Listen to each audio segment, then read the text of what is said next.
Welcome back to a Celtic State of Mind. I'm Paul John Dykes. It's Friday afternoon, and on this afternoon's Acsom Bulletin, I am joined by Brian Degnan and Lloyd Patrick Jepson. Loads to talk about, gentlemen. We're talking transfers, Champions League draws, and of course the small matter of a Glasgow derby on Sunday. How are you feeling, Brian, about it? Feeling good. Feeling a wee bit better than I did last weekend, if I'm honest. But I think we'll dive into it later. But no, I'm feeling quite good. I think we're in a better place.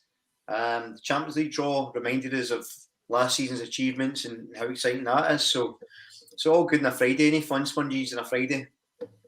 It's all good, because there's been a bit of doom and gloom, Lloyd, around a couple of performances. In fact, I would say the performances all season, but a couple of results. There's been a bit of doom and gloom over the last couple of weeks, but I think we're just kind of like raising it at the right kind of point. We spoke on Wednesday, John and I, and James, around the fact that if Rangers get knocked out of the Champions League, then we bring in a few players. Then we've got the Champions League draw, and then we can really look forward to Sunday. It's kind of worked out like that, hasn't it? Yeah, it definitely has. I think I actually said at the start of the week as well in the chat that this really could be a good week for us going into this game. So it's turning out that way so far. So hopefully on Sunday it works out that way. It tops it, yeah. Everything puts a big cherry on top of the cake. Now, talking of cakes, it's getting to that time of the day, Brian, and at my age I can't be eating cakes, but you never know what might happen at 1:30. But at 1 o'clock, if you've heard of the phenomenal Liverpool platform, the Anfield Wrap, we will have John Gibbons coming on to give us the lowdown on Nat Phillips. We might even ask him whether Andy Robertson still wears Celtic pyjamas, how Van Dijk is doing there, and were they surprised that Brendan Rodgers came back? Because back in the day, Kevin and I met up with the guys in Glasgow, Brian, and we were talking all around Brendan Rodgers, his time at Liverpool compared to the time at Celtic. This was kind of on the eve of him leaving that February. And it was a very, very interesting take. What do you think the stock is like at the moment in England for Brendan Rodgers, Brian? I think he's still pretty highly regarded. I think, the football he played at Swansea got him the Liverpool job. I think he done reasonably well with Liverpool, to be fair. I think only Klopp's bettered it in recent years. I think Leicester he done well with until obviously last year wasn't great. Even when they finished 8th, to be fair, given the amount of money they spent on players and what they were up against, 8th finish wasn't bad for that team. And I think he'd finished 5th 3 times, got a European semi-final, won an FA Cup. So, a pretty good record. So I think his stock's still be fairly high. It's also why I'm confident that things will work out this season, because there's no way Brendan's came back here to go back to England a failure. Mm-hmm. And so I think, he's as fond of himself as he is of Celtic, and I think that's going to serve us in good stead. Yeah, I totally get that, because, listen, some people call it the ego, but I just think that Brendan, everything he does is meticulous. You can see that in his interviews, even when it's meant to be a quite laid-back interview, like when he went and played a round of golf.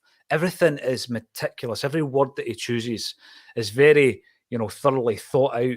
And I think that if he was to come to Celtic, it would be in his own mind with a view to then stepping either back into the English League after the 3 years is up, because he's staying for 3 years, remember, or he might step into the international kind of arena as well, Lloyd. So looking forward to speaking to the Anfield Wrap, John Gibbons at around 1 o'clock, who's going to be coming on. And obviously one of the guys he's going to be talking about is Nat Phillips. It looks as though so far this week we're going to round up a triple signing today. Nat Phillips, Lewis Palmer and Paulo Bernardo. You happy with that, Lloyd, or do you think we need another couple more?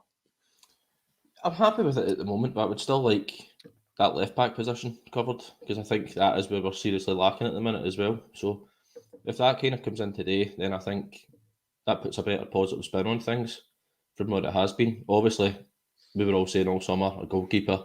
Some of us were saying a backup striker as well. But I think O's now fit again. So I think that'll kind of cover that position for that. And obviously Maeda's there as well. But I do see that left-back position being the position we kind of really do need to go for now. I mentioned this yesterday because I thought that he was out for 6 weeks originally, and there was still a few weeks for him to go, Brian. But yeah, back in training, and I think the argument would probably be that if we get up to January without strengthening in the centre forward area, we could maybe look at it in January, because obviously at that stage there's a lot of international football. South Korean players, Japanese players could be missing from the squad, and I think we'd be a bit thin then. But if we're looking at the positions, I guess, I mean, I'm really looking forward to seeing them all, to be fair. I think Phillips and Palmer really, I find, quite exciting signings. Bernardo as well.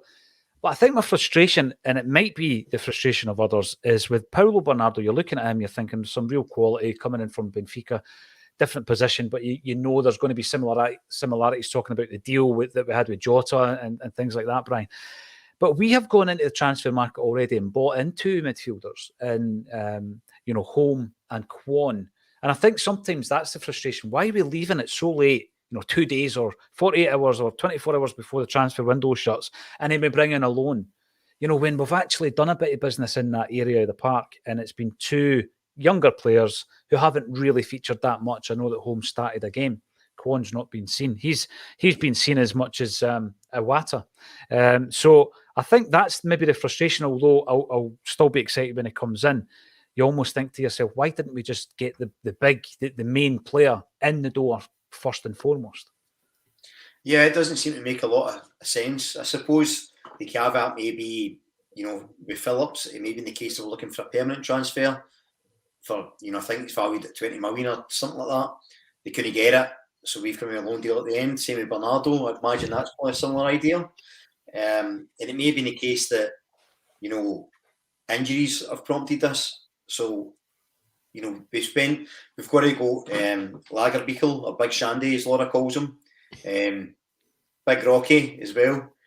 We've already got them in, so I don't know if we'd have went for another centre half if it wasn't for the injuries. So I think that's helped it, or affected it rather. And I think the dip in form, because I was chatting to a few guys the other day, and they were saying, we've got loads of wingers now. But I think actually, if you look at it, I think Maeda will move further up. I think with Palmer, Yang, Abada, Telly when he's back fit, and Vata floating, or if he leaves Forrest floating. And I think if your three strikers will be Maeda, Hugo, is how I would imagine it. You raise a good point about the midfield though, because I still can't quite figure out how we're going to organise that midfield. So if it's a 4-2-3-1 with the two sitters and a number 10, then a guy like Home or Kwon are ideal for that, because you have McGregor, a real traditional holding player like a Home or a Kwon, and then Bernardo, and then Turnbull subbing for him. There you go, where does Riley fit into that? Because he's not really a 6 or a 10. He's kind of box to box. So are we going to go a 4-3-3? And if so, does that dynamic quite work?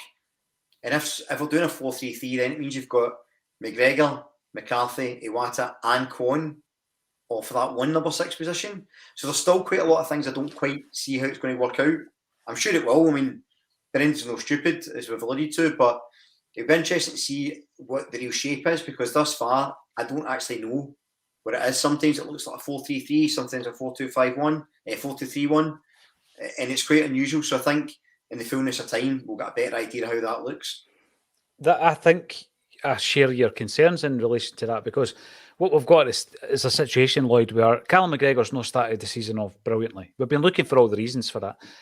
And this is something, sometimes people say, why are you being so negative? We're not. It's quite clear. Callum McGregor's not playing well. What we try to do is say, why isn't he playing well? Is there anything we can do to overcome that? And I've thrown a few ideas or theories into the mix. I think that he is being missed out a wee bit now that we've changed Joe Hart's position. So on the one hand, you're benefiting from Joe Hart not messing about at the back, Lloyd, but on the other hand, he is kind of missing out that area of the park that Callum McGregor was normally receiving the ball from, be that from the goalie or from the centre halves. If he's been missed out, obviously, then it's going to be difficult for him to retain possession, get involved in the game. And I think the other reason that I've raised, and this is something I'm going to be watching very closely on Sunday, is the two inverted fullbacks flooding that midfield, giving Callum a wee bit more freedom, a wee bit more space. But when you look at, let's say Bernardo comes in, he's an attacking midfielder. He can't play the number 6. He's an attacking midfield player. We know O'Reilly has played the 6. I would tend to agree with Brian. I don't think he's as effective there. We know he can play there. So are we in a situation now then, Lloyd, where if you're looking at a makeup, let's say the 3 midfielders, Bernardo is your 10, if we're going to break it up like this, with McGregor your 6 and O'Reilly your 8. Does that work? It's an interesting one, because then where does Hatate also fit into that system as well? I know. You forget about so Rio Hatate, You forget all about Rio Hatate as well. So this is the thing with the midfield position. It seems like we've got quite a lot of central defensive midfielders, but not enough attacking midfielders now. And we're kind of unbalanced in that aspect, where you've got Turnbull, O'Reilly can play the kind of attacking role, and then obviously if Bernardo comes in, he's a attacking midfielder as well. Hatate's kind of just, he roams about in the middle of the park, which I think also creates more space for McGregor when he plays. So you're kind of missing that from the team at the minute as well. But I'm quite interested to see where this midfield is going to go, because as Brian also said, you're kind of not seeing the shape of midfield. Sometimes it's in and out possession. It can be the 3 along the way, or else it could be that 2 and that 1 sitting up top just to support Kyogo as well. So in time, you will kind of see what the best midfield is that we've got, but I don't think that we know that even ourselves at the moment.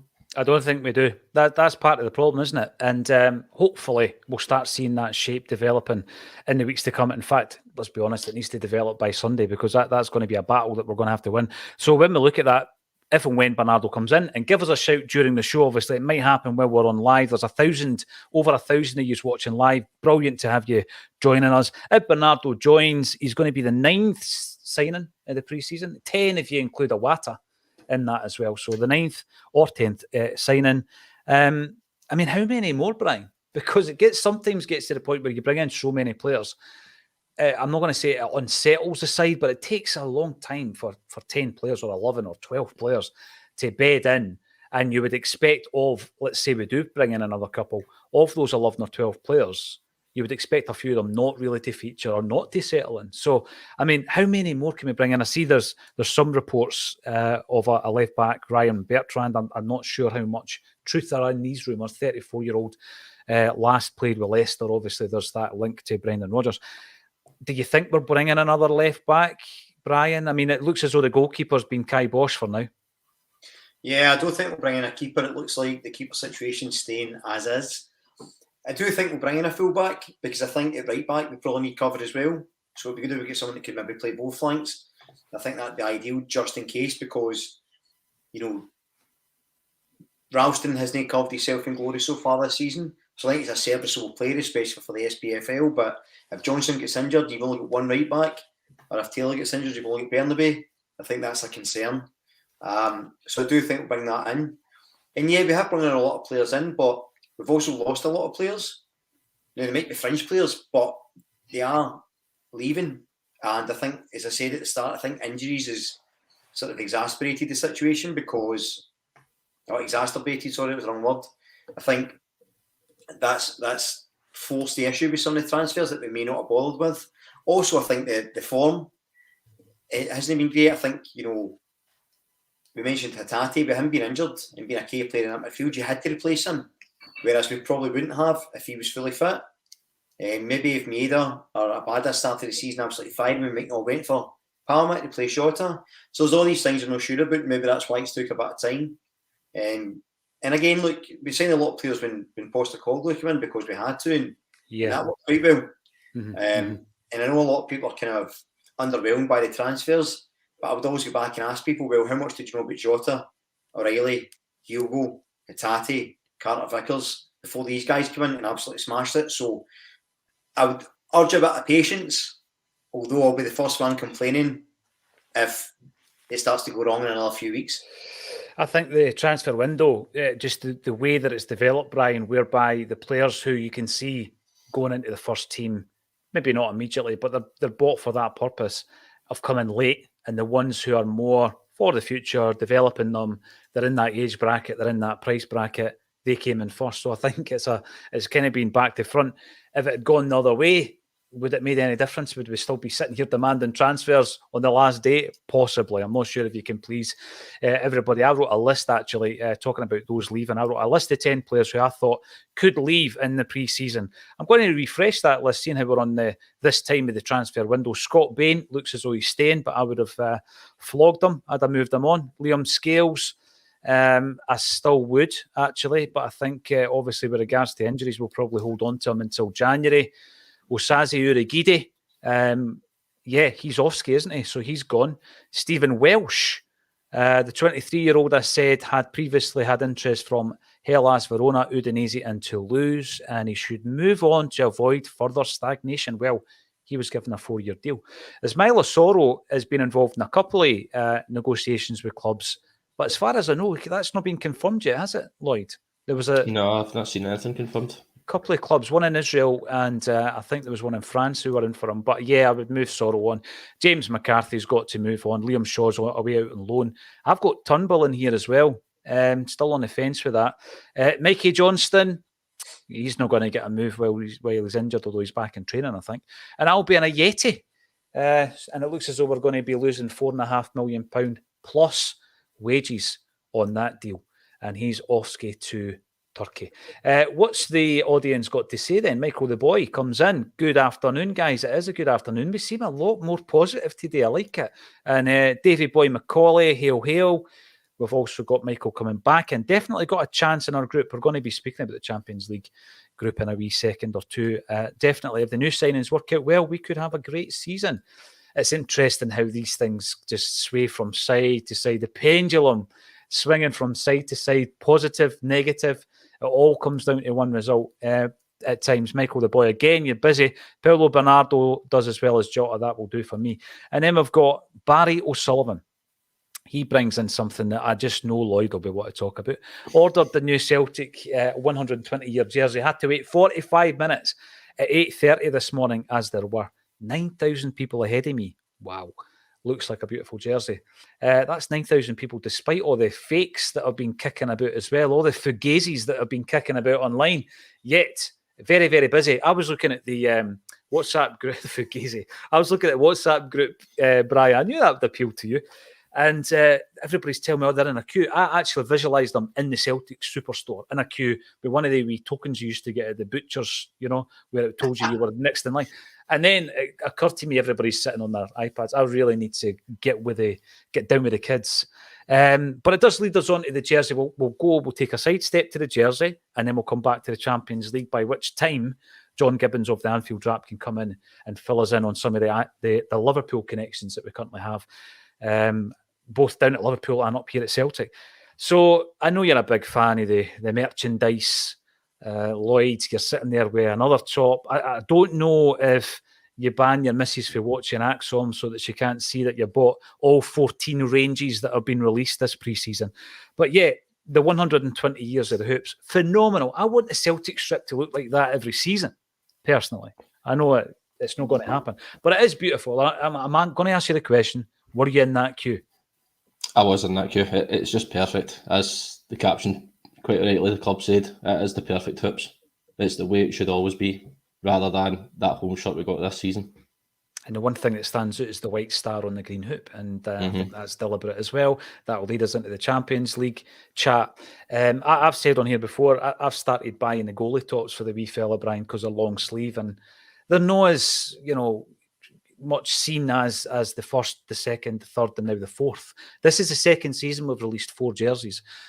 Last year it was I think we released one around St. Patrick's Day, didn't we? It was the kind of Irish heritage jersey. This time it's the hoops jersey. Are we going to be looking for a reason to release a 4th jersey every year now? Is this going to become the norm, Brian?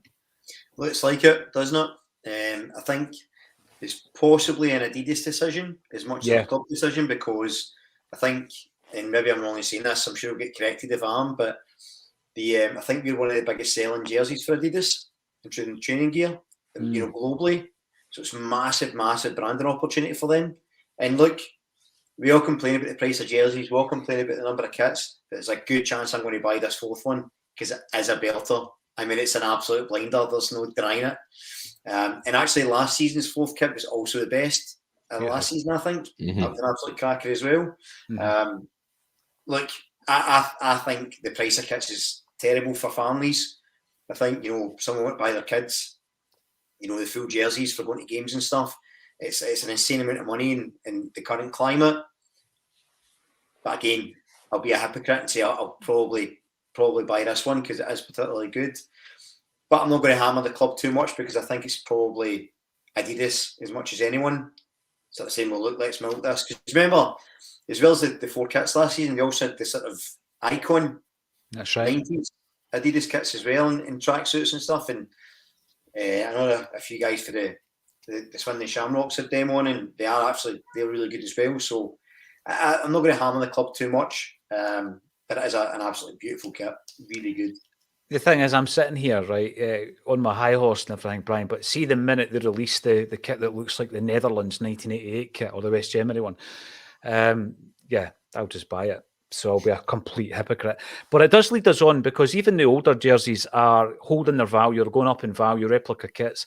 Despite all of that, we put out a shout to the Celtic support to give us your jerseys because we're going to sell the jerseys. That's a new initiative. We're raising cash for wee Jamie Tierney, who has Duchenne muscular dystrophy, a condition I knew nothing about until I spoke to his dad a few months ago. The response that we've had has been unbelievable, sensational. We've got about 70 jerseys once they all start coming in. We're trying to get 100. Some of them are framed, some of them are already signed. But basically, by the time we're ready to auction or raffle them out, they'll all be framed and signed, all these jerseys. The one that was handed in, in fact, 2 were handed in yesterday. One of them's framed. It's a match-worn jersey from Tommy Bonzi's team, fully signed, framed. Beautiful thing. Absolutely stunning. So thank you, everybody, for getting involved. If you want to read more about Jamie's journey, then the link is underneath this page. If you want to get involved and send us jerseys of all sizes and descriptions, feel free. You can DM us on the social media pages. There was a wee bit of a backlog, but I'm catching up on the Facebook.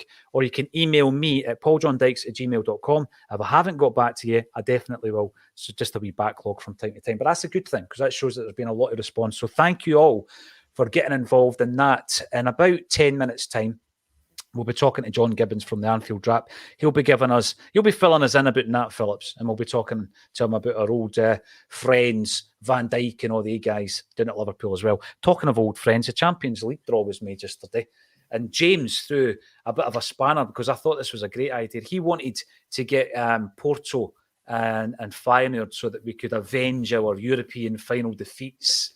We didn't get the two of them, but we did get Feyenoord as well, obviously, as Atletico Madrid. Lazio. It's an interesting draw, Lloyd, because the way I look at it is Feyenoord. I view Feyenoord as our friends, even though they beat us in 1970. You look at the connections we've got in terms of Wim Jansen, Henrik Larsson. Obviously, you've still got guys like Bobby Pettit, Reggie Blinker. There's a few others that maybe have a... Oh, aye, big Pierre. Van Hooijdonk as well. So good links. And also we met up with Feyenoord fan called Ellen Mannins. Check it out. The video's on the YouTube channel. And we spoke about the type of club that Feyenoord were and are, and the anti-establishment club. They hate Ajax. And so we've got a lot more in common than I actually maybe have considered. And I got a wee message yesterday from Ellen saying, see you in Rotterdam. So James and I are now planning a wander round Rotterdam. So looking forward to that as well. So I look upon that as meeting up with some old friends in Feyenoord. And then you've got Atletico Madrid, Lloyd. And you're thinking 1974. And then you've got Lazio. And I don't think we made many friends by pumping them 2-1 home and away a few years ago. What did you make of the draw, Lloyd? Yeah, well, I was kind of nervous the minute Celtic's name came out, and there was quite a lot of groups still available. And I thought, please not Group H, because I'm fed up playing Barcelona, as always. So the minute we get put into Group E with Feyenoord and Lazio and Atletico Madrid, I was quite happy with it. They will be tough games, but they're also games to enjoy, and also maybe at home we can take something from all these teams. You look at it, you think to yourself, you're right. I mean, the quality's there, of course it is. But James and I were trying to figure out a route, how to negotiate these groups, Brian, and it wasn't about glamour-ties. Like Lloyd says, I mean, you feel a wee bit entitled to say, I'm sick of playing Barcelona and Real Madrid. But, it isn't about the glamour ties. It's about negotiating the group, getting beyond the 6 games. Sitting here, Celtic actually aren't in good form at the moment, right? So people might point that out. We've been banging on about it every day for the last 2 weeks. But obviously, new arrivals coming in, the game plan hopefully starting to bed in, people coming back from injury. You then start to get your flow. You look at the fixtures, Brian. What's your thoughts? Do you think we can negotiate this group? Yeah, I think so. So just on the glamour-tised thing, so I've said before, I think that sometimes we can get a bit obsessed with the name or the history of a club or the sort of the high profile, because sometimes the clubs are in great form. Sometimes the other clubs that maybe don't expect, like Napoli, for example, who have been absolutely brilliant the past year or so. If you looked at them a few years ago, you'd have said, "Oh, I no problem taking Napoli." They'd have battered us. So it's not necessarily the size of the club. Like if we get Man United this year, I'd have been quite happy with that. Whereas a couple of years ago, you go, it's Man United, don't want them. So I think sometimes we can fool ourselves a wee bit into thinking, well, they're not a big team as such. This will be a bit easier. And I don't think that's always the case. However, this time, I think we've got a good chance of, I think finishing third should be a realistic target. I think the last 16, it's going to be very difficult for us. Not yet, but, not in the future, but I think Europa League should be our aim, and I think that could be achievable. I think, the final games will be really good. Lazio is always spicy, and Atletico Madrid is the big one. So we'll see how it goes. I'm always confident with these things until the game starts, and then I'm a nervous wreck. But I think that it's a decent draw. We could have got Group F, PSG, Dortmund, and Milan. I know. I was actually convinced when I saw that group coming up. I went, 100%, that's us. 100%. The thing is, Brian, we'd be sitting here today saying, I think we might get a point in this game. We might do that. We'd still be positive about it, right? I still have us winning the Champions League when it starts. That's why I don't do post-matches or pre-matches. Too excited, too kind of in it. Always comes back to bite me. But no, look, I think I could draw. I think just being in the Champions League and that exposure and, being consistent with that again, win it for the second year in a row.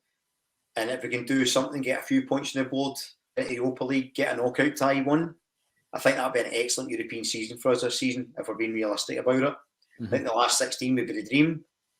I think, getting into the Europa League group stage, last 16 failing would be brilliant. Finishing the group bottom would be a bit of a disaster, I think, because we need to be better than we were last year. Not just performance, because performances were good. When we get points on the board, we need to be more clinical and take our chances. So we need to do better than last year. And for me, that's finishing third. And of course, the tournament's going to change next season as well. James McKenzie was up at Celtic Park watching the draw live. He then got an opportunity to be involved in a press conference with Lagerbielke and also with Palma as well. We're going to have those on our channels at some point today. And then he nipped up to see the Celtic story up at the Armadillo as well, which is, it was great to see pictures of Fergus McCann there. And of course, Fergus was delighted to meet Declan McConville-Lloyd as well.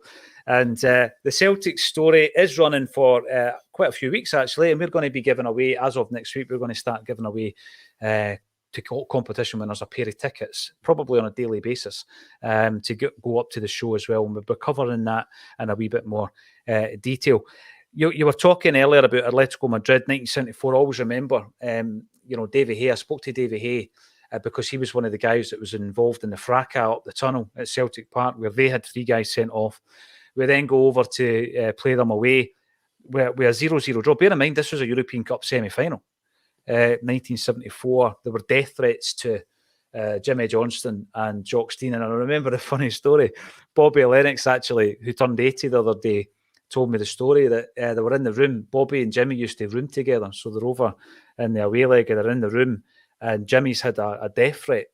And Bobby Lennox, Jimmy goes into the room and he's shutting the curtains and all this kind of stuff. And Bobby's going, "What are you doing?"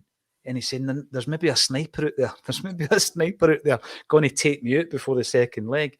And there was a bowl of fruit sitting on the table and he's away to eat the apple. And Bobby goes, "Listen, it might not be a sniper. They might have poisoned that apple." And we Jinky was scared to eat his dinner and everything. Brilliant. But it just shows you what we were up against. And then Davy Hay says whatever happened in that tunnel stays in the tunnel. He wouldn't tell you the story, but apparently he gave a few of them a few wee right hooks in that as well. But yeah, I mean, can we get through the group, Lloyd? That's a big one. What do you think? I would like to say yeah, but I'll go with try and get in third first before anything else, and then we'll just. It also depends the way the fixture list comes out for it. I think if we get either Feyenoord or Lazio at home first, then we could be looking not too bad. I would rather the home game first rather than going away and obviously not picking up any points. Yeah, you planning on doing any of the away days? Or are you not told the missus yet? I've probably not told the missus yet, but I think that might be out the bag now, so thanks for that, Paul. Listen, I know because your good lady was with you on Friday night, and I just said, this guy is dedicated to Celtic, to such a degree. The last gig that you brought your wife to, you just left her in the corner and you were just mingling. And she was like, I'm used to it, it's fine. Diaz, 88, good opportunity for us to get out of the group if Rodgers gets the team playing well. There's so many moving parts to this. I think that we've just not got going yet. Injuries, new signings coming in, plenty of bodies getting out, as Brian pointed out. We'll be talking about some of them as well. And then we can see the true kind of rhythm of this side, I'm sure. Big shout out to Paddy Lavery, afternoon all as well. Always a pleasure to see you, Paddy. Hopefully we get a left back and a striker in today, especially for Europe, says Michael the Boy. But there's also a suggestion here from Powerman 1988. Vata's been converted to a backup striker. There was obviously a bid. I think it was Nottingham Forest made a bid for Rocco Vata, just as players like Haksabanovic is due to leave for Stoke. Ayeti is on his way to Turkey. We do need to offload players, but I mean, that 10, the list of 10 that I said at the beginning, it's so quick to change, Brian. I mean, I didn't have Haksabanovic on that list. He'd be on the list now. Obviously, Stephen Welsh isn't on the list because he's staying. Turnbull, I'm not sure. I'm not sure about Turnbull's future. There's most of them I still agree with. I still think we need to have a stronger backup goalie, for example. Soro has to leave the football club. And, Haksabanovic's demise has been swift, hasn't it? It has indeed. Haksabanovic, I'm disappointed in him. I thought actually under Brendan he would have been good as a 10. If we're going to do that 4-2-3-1, I thought he'd have fitted that real well because for me he's not a winger. But what he's shown us with his wee social media post and his wee passive aggressive rant is that he's no fit to wear the jersey. In which case he can go with I'm sure a few choice words for some of the players that do care about the club. And I just think when you get guys like that in your squad that, there's two scenarios there. Either he spoke to Brendan Rodgers, he's not been happy with the answer, and he's went onto social media and got himself excited, in which case I don't want him there. Or he's no bother speaking to Brendan Rodgers, went straight to social media, in which case I don't want him there. So, he can go and end it, isn't he keen and staying can go with him, as far as I'm concerned. Celtic are a bigger proposition than any club, any player, any manager for me. And if the players don't want to be there, then they're more than welcome to go. Yeah, farewell, Haksabanovic. John Gibbons is due to come on and speak to us about some of our Liverpool connections, but mainly Nat Phillips. And it's an absolute pleasure to welcome to the show. John, how are you? It's been a while. Yeah, it has been a while, mate. I'm good. Thanks for having me on. No, it's a pleasure. And I can see that you've been prepared coming on with your green and white top on as well. That's appreciated. I mean, the news that Nat Phillips wasn't in the mix during this pre-season, really. It's obviously we've had this injury crisis, John, to the point where one moment we're top heavy with centre halves, next moment we're down to the bare bones. And we were talking on Acsom over the last couple of weeks about how do you deal with this? Do you bring in a free agent? Do you bring in a loan to buy? And I think that the ideal way to deal with it is to bring in a player like Nathaniel Phillips. Give us a wee bit of a lowdown on the player.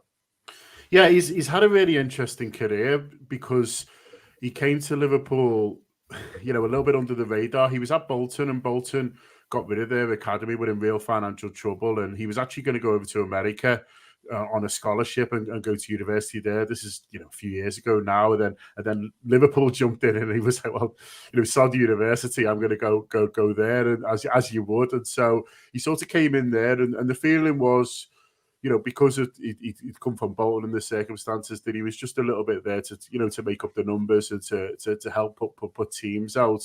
But then he did, better and better in academy football and ended up getting his chance. And when he's been in the team, he's not let anyone down, and he's always come in under slightly sort of strange circumstances when he's had to play. There was obviously a couple of seasons ago, which is well documented, we had our own defensive crisis, and he ends up playing a lot towards the end of the season and being part of that team that looked dead and buried and somehow managed to get top four. And there was, one particular game which is quite famous for Liverpool supporters now, where we go to Old Trafford and it's him and Reece Williams at centre half, and they win that day, and it really sort of helped catapult us for the rest of the season.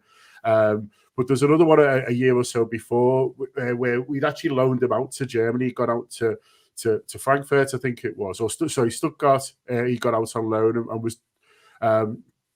was doing sort of okay, but not necessarily playing as much as you'd like to for the loan. And then we had again a bit of a defensive crisis and brought him back, and he landed on Friday and was in the team on Saturday to play against Everton in the FA Cup and got a clean sheet. We won 1-0. It was a Curtis Jones belter, and that sort of sums him up really, in that he's not had the Liverpool career that necessarily he would have liked to, but when cometh the hour, cometh the man, when we needed to throw him in, and nothing phases him, is what I would say. A lot of players would, be thrown into these situations and worry about them, but his temperament is unbelievable. As I say, 1 minute he could be in Germany, kicking his heels, wishing he was playing more, and the next he could be playing at Anfield in a cup tie against Everton and keeping a clean sheet and winning. And I think that how he's able to sort of cope with unusual situations and thrive is a real sort of testament to him. And in that 21-22 season where he played towards the end, we do our own Player of the Year sort of vote every season, and it's slightly different. We call it the embodiment of Liverpool, and it's really to say, well, which player that season really embodies what a Liverpool player should be. And our listeners and our viewers voted for Nat in that season, which just shows the impact that he had and the cult hero status he got a little bit. So I think he'll love this move. I think he'll really relish it. But from a temperament point of view and being able to cope with sort of what's thrown at him in the Champions League as well as League, I don't think there's anything to worry about whatsoever. Another one of his big famous performances comes at the San Siro, where he does Ibrahimovic with a Cruyff turn. And if you've not seen that yet, go onto our social media, because we've posted it again this morning. And he again, Liverpool won that night, and he played really well. And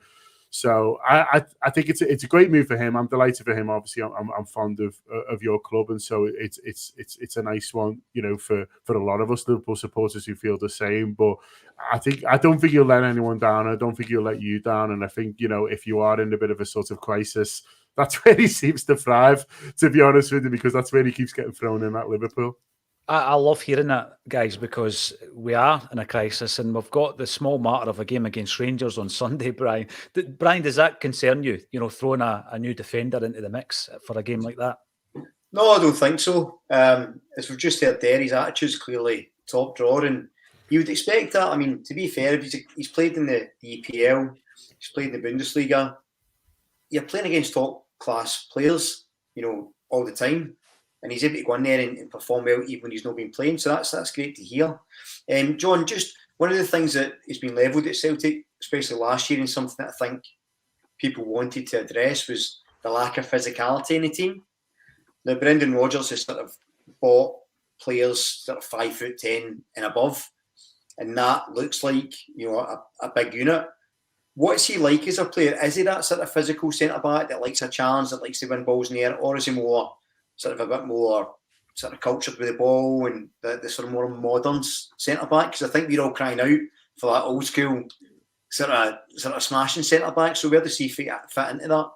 Yeah, if that's what you're after, you're going to love him, honestly. He is old school. He is a throwback, and it is funny, when he's in this squad. We've got, a squad of a lot of superstars, really, and not necessarily performing, all the time like we want them to. But he is almost a throwback within the squad, and I think that was partly why he was so popular and got the award that I mentioned that he did, because I think all of us, still crave for a little bit of that, and the academy system produces, these defenders, and I don't know, being good at defending seems to be 4th or 5th on the list now. And I would say he's a better footballer than he's given credit for. I think he can pass it. I think fine. Listen, he's not Virgil van Dijk. Do you know what I mean? You guys will know as well as us. You know, he's not going to hit these raking 50, 60-yard balls, but his passing's fine. He's a decent enough footballer. And, you know, if you just want him to give it to his fullback or his defensive midfielder, you know, he's comfortable on the ball.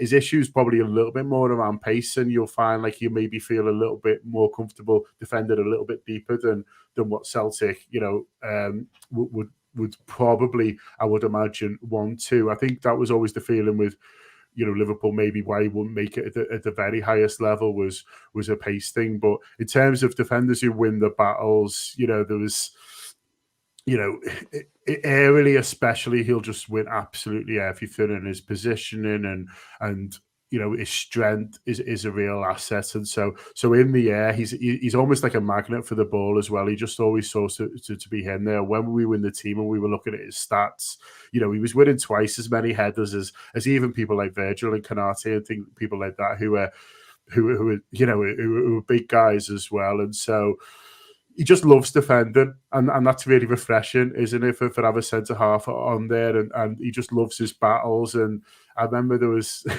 you know, as I say, when he was developing this Culhera status a couple of years ago at Liverpool, he did an interview with one of these sort of online, you know, football accounts, and he was talking to them, and they were showing him the funny tweets and stuff like that, and one of them was Nat Phillips would shove his own nan out the way to win a header, and he was showing it, and he was like, what do you think about that? He went, yeah, I probably would. Like, do you know what I mean? He was like, sorry, Nan, if you're watching, but like that, and that's how his, you know, so he was all over it. He was like, saw that as a compliment, you know what I mean?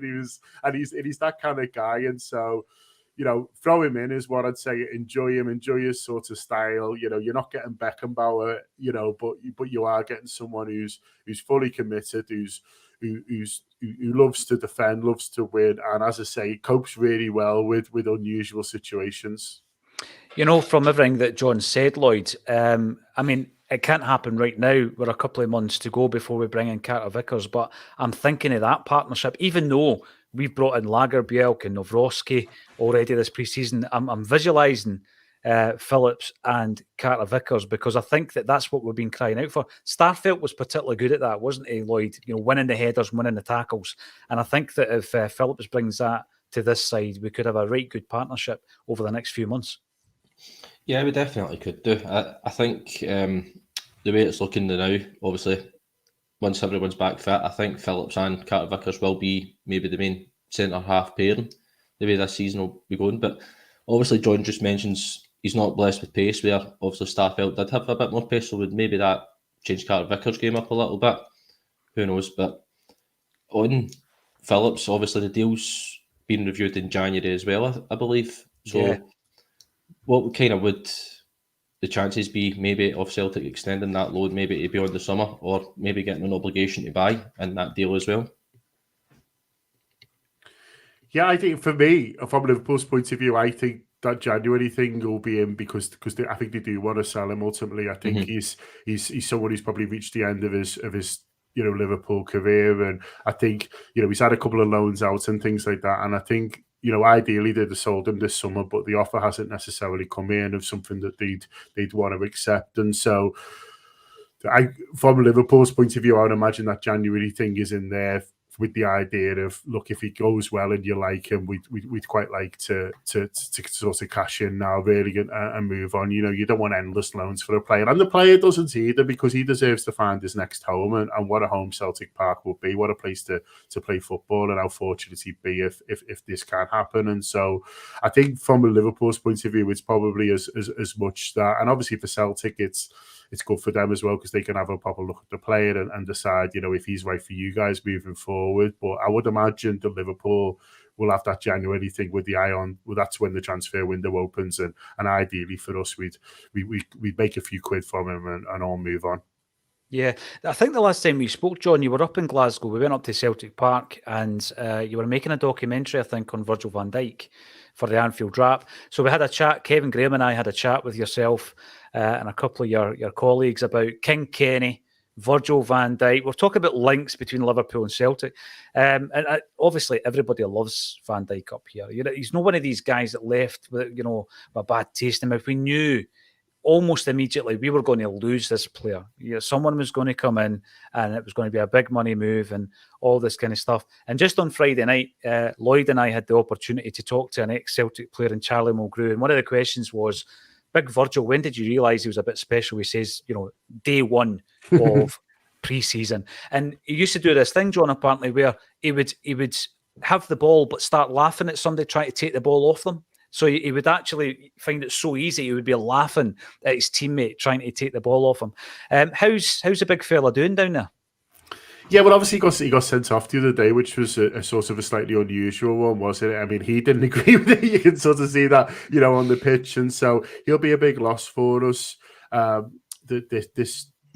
this Sunday when we've got Aston Villa at home, and that's sort of a little bit of a shame. I think the general feeling was that last year probably wasn't one of his best. I mean, he was playing in a bit of a dysfunctional team, and we were having to do sort of a lot more defending, and I think the general feeling was that the midfield had sort of lost its legs, and so teams were running through us, and the defenders were getting a bit exposed, especially how we play with those fullbacks, really sort of bombing on, and so I think he had a tough time, with his own form and but also with how the team was functioning. But he got the captaincy this summer, and I think that looks like it's really rejuvenated him. I think he obviously sees himself as a leader, and I think getting that captaincy is a big deal for him, and he looked like he'd sort of gone up another level, sort of from having that responsibility. So a little bit of a shame that we now lose him for a game or maybe two if the FA have their way. But I mean, Virgil's just been a colossus for us. I think we've signed some really good players over the last 5-6 years who've helped propel us. But I think if you speak to most Liverpool fans and say who's the single player who's made the biggest difference, they would say Virgil. And listen, it's some list. You're talking about guys like Mo Salah, Alisson, even Fabinho when he sort of came in. There's been a lot of good signings who've helped us make a jump. But I think Virgil was the one who turned us from a top 4 team to a championship winning team, and he was. It is that good for us, and we'll always be delighted that he picked Liverpool, because, as I say, of all the signings that have come in, he's the one, and he's Jurgen's favourite as well. The others all tease him for that. Say he's the manager's favourite, which again isn't bad, is it? No, I know.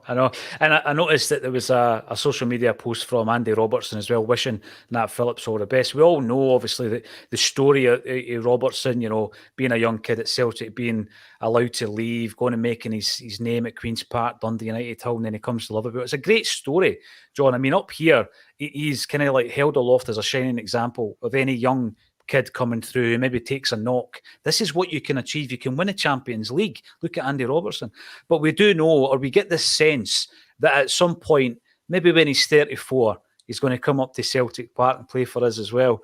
But I mean, what I found most bizarre was that fracas with the referee, with the referees giving him one. Bizarre, isn't it?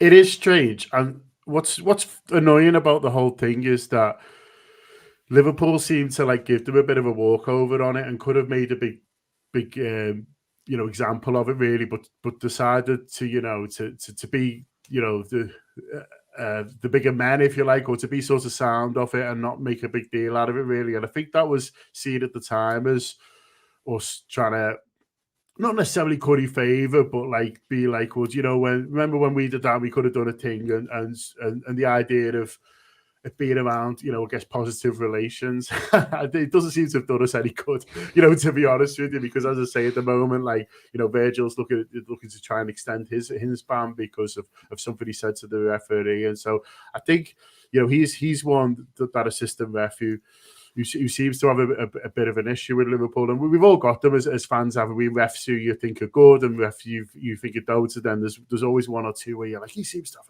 a real sort of problem, with us. What is it? I don't know. Maybe Liverpool battered his team when he was a kid or whatever it was. I don't know. But he seems to be one, that linesman, who I don't know, doesn't seem particularly fond of Liverpool. And yeah, for those of us who would rather stick it to these people, we were a bit frustrated that Liverpool didn't push more on it, and we decided to play a bit of a political game instead, which doesn't necessarily seem to have worked when you see, like, as I say, some of the decisions since. But yeah, I've never seen anything like it on the pitch, and don't think it'll be a while till we see anything similar.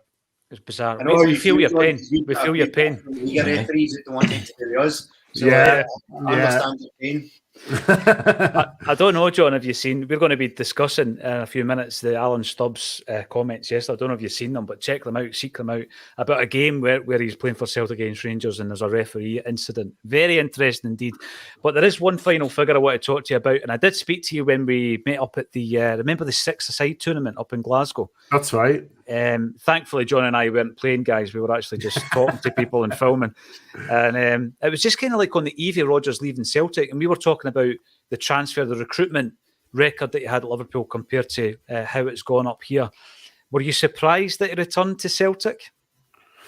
I was actually, yeah, I was, because I felt like, just because the kind of character he is, really, whether that he'd feel that was a bit of a backward step in terms of, what he's done that now, do you know what I mean? And so he's a funny fella, Brendan. I'm sort of quite fond of him, but I think he's even fonder of himself than I am. And so I think it is fair to say. So as I say, I say this to someone who thought he did a good job at Liverpool up until he didn't, and sort of quite likes him. But with the I guess the ego that he has, I was a little bit surprised that he would take what I'd have thought he'd see in his head as a backward step. But maybe, I don't know, maybe I've gathered he's got a very nice house and stuff like that. So maybe, he really liked living there. So maybe there's a little bit of part of that. But yeah, I don't know what to say apart from the fact that, I was a bit surprised that he went back and chose to sort of,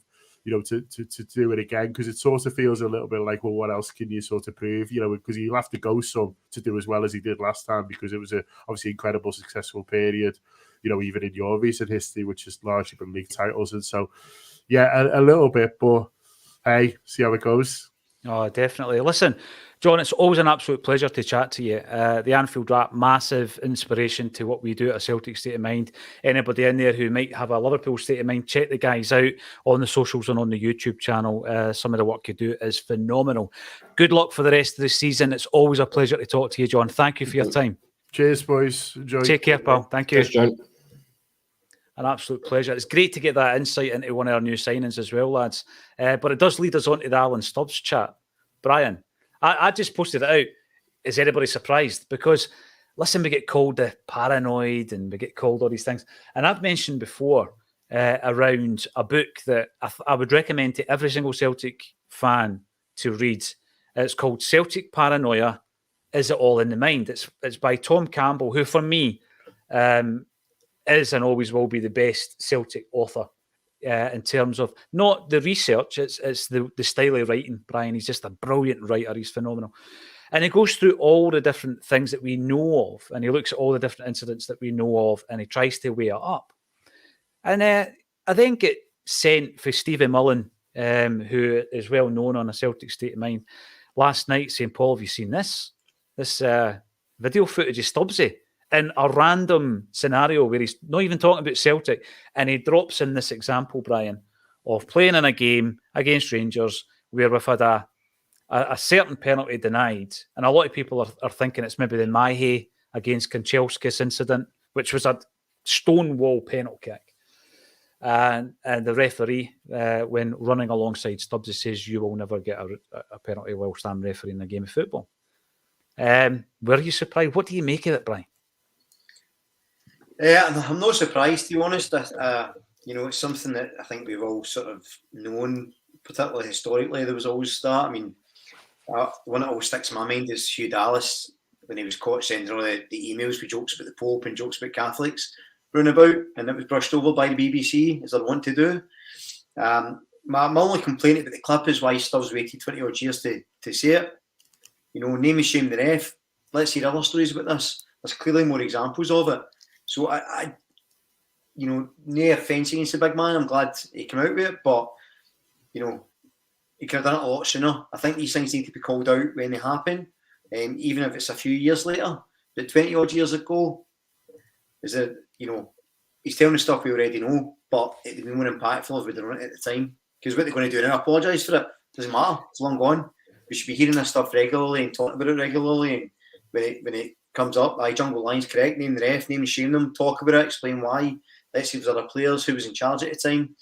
And look, I'm not suggesting we retroactively go through every refereeing decision and decide what was biased and what wasn't, but it has to be an example that anything like that gets called out and called out clearly. You know, there was an example. It was Aidan McGeady was interviewed a while back, you remember, on BBC, and they asked him why he always gets booed at certain grounds. And he said, well, you know why? You know why I get booed at certain grounds? You just won't say it, but you know why. And the interviewer, who is well known to Celtic fans, you know, sort of, I can imagine, curled up his toes and shut his eyes and moved on with life. So, yeah, we need to call these things out when they happen. And I'm glad he called it out. I'm glad it's on evidence, but 20 years too late, or 23 years too late, whatever it is. When I put it out last night, I never put it out. I just shared it, obviously, Lloyd. But that was a big criticism, I guess, of Stubbsy saying it. I mean, it's out there now, and people can surmise and theorise as to who the referee is. I mean, all you'd need to do is look at every game Stubbs played against Rangers when there was a penalty shout that we didn't get. Mind you, that would be every game that Stubbs played against Rangers. And then look at the referees and try and, you know, figure out who it was. But what I find interesting about it is it's out, the cat's out the bag, and now we're discussing it. We're discussing it on here. There'll be discussions all over social media about it. Whether or not the mainstream media has picked up on it, I don't know, because I've not had time to check that. But that was the big criticism, name the ref. And why the other one was obviously, why has he not said it before? I was chatting about it this morning, and I think there's a few reasons for it. If I'm going to be trying to defend Stubbsy, I'd done a gig with Stubbsy one time, and this was quite a few years ago. Jim Orr was there. I can't remember where it was, but it was in an Australian-themed bar in Glasgow. Walkabout, that's what it was called, Walkabout, right? Don't know if it's still there, Lloyd, but we'd done this event, and Stubbsy was one of the guys that was there, and he was a very good speaker. Had he been the Hibs manager at this point? I think he had been the Hibs manager at this point, so he'd had a bit of success. You know, and if he had told the story that night, obviously I'd have remembered it. I've never heard the story, but I'm not sure if he has told the story, maybe at a live event, maybe during an interview where there's not been anything made of it, or if it's maybe not even been printed. But, you know, at the time, I don't think it would have been easy for him to get that out there, because after the game, generally they'll speak to a player or two. At that point, is that the time to put it out? Possibly, but he might not have been interviewed. The Celtic View aren't going to run with the story, let's be honest. I mean, there's one thing about the View, it wasn't controversial in the 50 odd years that it was in publication, right? I mean, it was more or less our way of putting our news out there. And I know that when Jock Brown came in as a general manager, he took a few things to task. He did take a few reporters to task and all that kind of stuff, you know, head first. But I just don't think that would have been Celtic style. So in a way, I think to myself, he maybe has put it out there, but it's just never maybe got the traction. I don't know. I've certainly never seen it, Lloyd. But I would rather not criticise that. I'd rather get to the bottom of it. But do you think there would be? I mean, obviously, Crawford Allen wasn't the head of refs back then. He's not going to make a comment because it doesn't involve a marginal Kyogo offside decision, does it? No, exactly. They'll all keep quiet about it. But what I found interesting as well when watching the clip is the reaction of the other two presenters on it as well. They seem shocked that these kind of things would happen. I know. Well, try and watch a Scottish game and you'll see why the way this is, because the referees are just an absolute joke up here. And we've seen it all throughout. Well, I've seen it in the last 20 odd years. I've been watching Celtic, the amount of decisions. I mean, we'll never forget up at Dundee United, the penalty that wasn't, and all these things. And as Brian rightly said, the Hugh Dallas was sending the emails and that. So throughout history, the proof's there. The proof is there. So why has it not been called out now? George why is it not called out there? Yeah, the other thing as well on the back of that, see if you're going to play devil's advocate, right? What that does is it then makes every refereeing decision an anti-Celtic one. So if it had been called out at the time, or the person named, for which is obviously an act of corruption, it can be dealt with in that time and investigated. But when you say, you know, this is always happening, it makes every referee now, even if they're no biased, seem biased. Mm-hmm. So this conversation just escalates and snowballs now. So if in the game on Sunday there's a controversial decision and it doesn't go our way, it may be, just a mistake. It may be something more sinister, but we know what we're going to assume because of these clips and because of that feeling. So that's why, I don't see the point in calling it out now. He could have called it out 20 odd years ago when it happened, it'd be more effective. But I think anything like that, we also have to call it in action. And Celtic have been quiet as well in the past and not really addressed things where seems fairly apparent there's something amiss. And again, I'm always keen to say I don't necessarily think every ref is corrupt and biased against us. I don't think that is the reality. I think there's a lot of unconscious bias, and I think some refs are more fallible than others. But what this does is it means it puts every pressure now on referees and decisions, and it's going to provoke reactions that may be disproportionate. So it's not the greatest thing to come out with at this stage. 2 days before or 3 days before the big game at Ibrox, when there's no Celtic fans going to be there, you imagine the first time somebody gets pulled down in that box. That is going to be mayhem. Listen, that was tremendous to have John Gibbons on it, just to get that insight. A guy that's watched our new signing since he broke into the Liverpool team. It was brilliant to then pick his brains about trying to see how he's going to actually match into the Celtic side. So fantastic. And thank you to John for coming in. That was, there you go. We've got Pete McGee's coming in saying excellent insight. Thanks very much to John at the Anfield Wrap. If you're not aware of them, check them out. Fantastic channel. And as I say, a real inspiration to Acsom because, they are the standard. They're the gold. They're the platinum standard of any kind of fan media organisation. I'm just going to ask you guys, right, before we go, give me your starting 11 because there's so many permutations now and there's so many things to consider. Do you throw in a new player, etc., etc.? Start with you, Lloyd. Give me your starting 11 for Sunday. It'll be Hart, Johnson, Lagerbielke, Phillips, Taylor, Iwata, McGregor, O'Reilly, Abada, Kyogo and Palmer. Okay. On to you, Brian. So fairly similar lineup, but I would change the formation. So do a 3-5-2. I don't think Brendan will do this, by the way, but this is what I would do if I was playing FIFA. I'd go with Hart and goals, a back three of Johnson, Phillips, Lagerbielke. Midfield 5 of Bernabe, because he's slightly better going forward, they can track back. O'Reilly, McGregor, Iwata holding, and Yang outright, again, because he's defensive capabilities, and Kyogo and Maeda up front in the counter-attack. Because if you look at how Rangers plays a diamond, we could dominate that field as a 5. There's strikers up front, we could handle as a 3, and we can adapt. So if we're under pressure, Maeda can pull out and track Tav, who's their best player probably, or certainly most effective. And Bernabe can cover, and he's a bit better going forward. So 3-5-2, that's my team. That is bold, Brian. That is bold. Now, my team's far more similar to Lloyd, but I'd probably play Yang. I think I'd play Yang. And I know, for example, Maeda, who you've not picked, but Maeda is very effective or has been against Rangers. I just don't think his form's that great at the moment. And I would try and cut down on the amount of players I'm just throwing right in, which is why I wouldn't play Palmer if indeed he's available. But I would play Yang. I just think on form, I agree with Brian. I think on form he's been brilliant. I mean, he was our creative force really against St Johnstone. We're all going to agree, disagree, and everything else. But you know what? Leave the comments underneath this video because that's what it's all about. A wee bit of debate. Let's keep it nice and let's keep it focused and balanced. We're all Celtic fans. That's what it's all about. I've got to thank every single one of you. 1,500 we hit on the live stream again on this Friday afternoon. We're all buzzing. There's loads happening. Champions League transfers and a big derby on Sunday. Thanks everybody for getting involved. Thank you to John Gibbons who came in earlier on, Brian Degnan, Lloyd Patrick Jepson for joining me on A Celtic State of Mind.